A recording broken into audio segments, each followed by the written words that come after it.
In case you haven't heard, there was an unsecured crane that wrecked into an office building during Hurricane Milton that has become kind of this focal point for urging the state to pass more regulations about securing machinery and other types of large dangerous devices that can turn into something that destroys an office building during a hurricane. This is what DeSantis had to say about it. I mean, do we have to regulate everything? I mean, I think most people take the cranes down, right? First of all, yes. After Hurricane Katrina, when the previous law was that casinos had to be on the water so that they technically weren't state businesses, they decided to change that law to allow them to be on land because Hurricane Katrina, with its 28-foot storm surge, picked them up and threw them on apartment buildings. So yes, that's kind of important. And I thought we could also take a look at all of the things that DeSantis thought were worth regulating, since securing large, machinery isn't important. So let's do that. Starting with lab-grown meat, which isn't even on the market yet. Anything gay, saying gay, being gay, looking gay, everything related to gay and drag.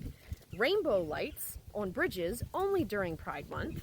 The words climate change, in addition to banning any legislation about climate change, you can't even say it now in state policy or consider it.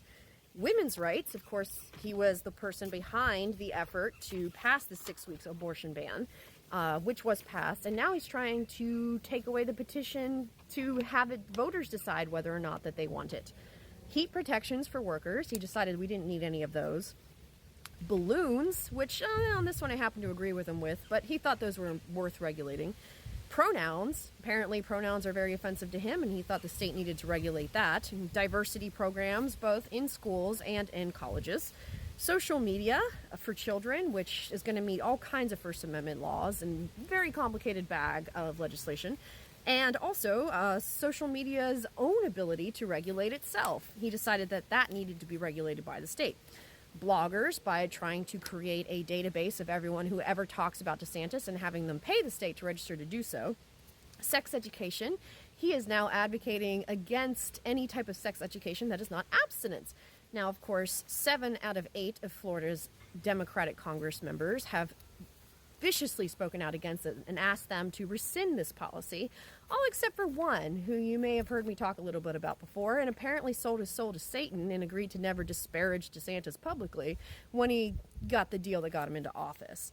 The ability to pass local ordinances by creating burdensome ordinances that require them to do a business assessment for every single business in the city if they want to pass a law.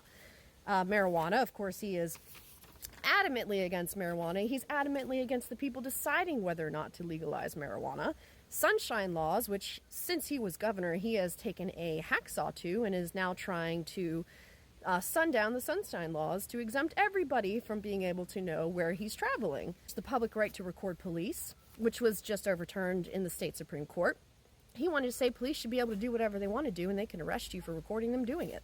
Public right to protest. Throughout the years that he's been there, he has passed various laws restricting the right to protest. He even tried to pass a law at one point that said it was legal to drive people over if they were in the road. Campus protests. Now, since everything has happened with Gaza and university students across the country are rightfully angry and protesting across campuses, there's a new slate of rules and regulations regarding campus protests. Trans care in any form or capacity or bathroom usage. And he wants to be really intimate with people. He even tried at one point to pass a law to require girls to report their periods and be subject to inspection in order to play girls' sports. And then we have, of course, general, policies and regulations on science, data, reality, truth. And that took the form of, COVID, obviously, with me firing me and having my house raided at gunpoint and then stopping reporting data at all of any type, which was later determined to be illegal in a settlement the state lost. And of course, generally in science with climate change, or, whistleblowers who are trying to protect state parks, or anything to do with anyone trying to stop him from doing something. Then it's okay to regulate. But when it comes to giant machinery that can be weaponized during a hurricane, as it was during Milton, he doesn't think that's worth it.